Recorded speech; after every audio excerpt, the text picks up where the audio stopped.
हरे कृष्णा दोस्तों, आपके अपने चैनल देवलोक स्टोरीज में आप सबका स्वागत है। अभी तक आप सबने अधिक मास के महात्मा का अध्याय 1 से 16 की कथा सुनी है। आज हम आपके लिए अधिक मास के महात्मा का अध्याय 17 लेकर आए हैं। दोस्तों, हमारे चैनल पर शिव महापुराण की सीरीज भी सुनाई जा रही है। अगर अभी तक आपने नहीं सुनी है तो डिस्क्रिप्शन में लिंक दिया है।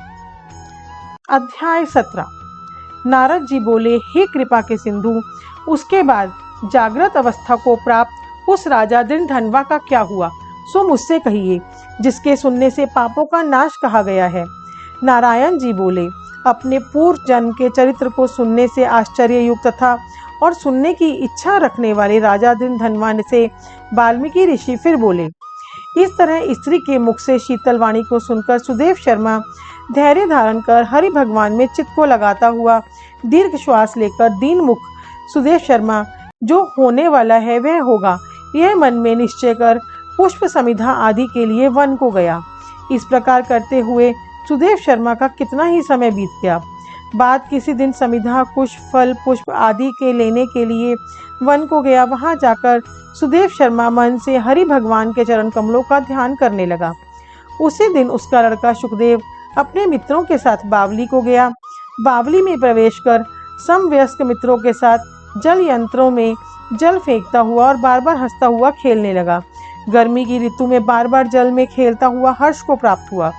इस तरह प्रेम में मग्न सब बालकों को खेल करते हुए अथाह जल में खड़ा हुआ वह शुकदेव बालक मित्र बालकों से पीड़ित होकर मित्र वर्ग के भय से भागते की इच्छा रखता करता हुआ और भाग्य से प्रेरित हो अपने श्वास को रोक कर अपने मित्रों को छलने की इच्छा से वहां अथाह जल में गोता लगाया, किंतु उस जल में व्याकुल होकर उससे बाहर निकलने की इच्छा करता सहसा वह अथाह जल में वह बालक मृत्यु को प्राप्त हो गया। जल से निकलते हुए बालक को न देखकर वे समसम व्यस्त मित्र बालक चकित होकर हाहाकार करते हुए बहुत जोर से दौड़े और अत्यंत शोक से ग्रस्त वे बालक उसकी माता गौतमी के पास जाकर बोले।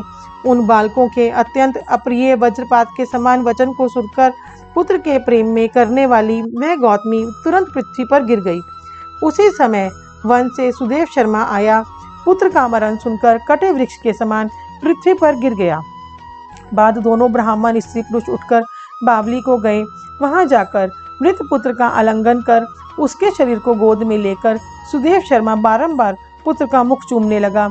अपने गोद में स्थित मित्र पुत्र को बार बार देखता हुआ रोता विलाप करता गदगद अक्षर से बोला, हे पुत्र, मेरे शोक को नाश करने वाले शीतल सुंदर और शुभ वचन को बोलो। हे वत्स, मेरे मन को प्रसन्न करो। वृद्ध माता पिता को छोड़कर तुम जाने के योग्य नहीं हो। हे वत्स, वेदाध्ययन के लिए तुम्हारा श्रेष्ठ मित्र बुला रहा है। बड़े हर्ष से पढ़ाने के लिए उपाध्याय तुमको बुला रहे हैं। हे पुत्र, शीघ्र उठो। इस समय क्यों सो रहे हो? तुमको छोड़कर घर नहीं जाऊंगा। घर में मेरा क्या काम है?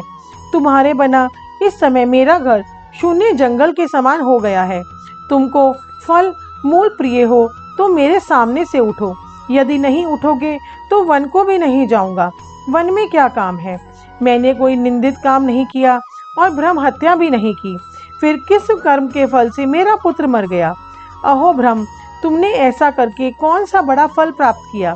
हे निर्दय वृद्ध दीन, मेरे नेत्र को लेकर निर्धन का धन और दोनों स्त्री पुरुषों का सहारा इस पुत्र को हरण करते तुमको लज्जा क्यों नहीं होती?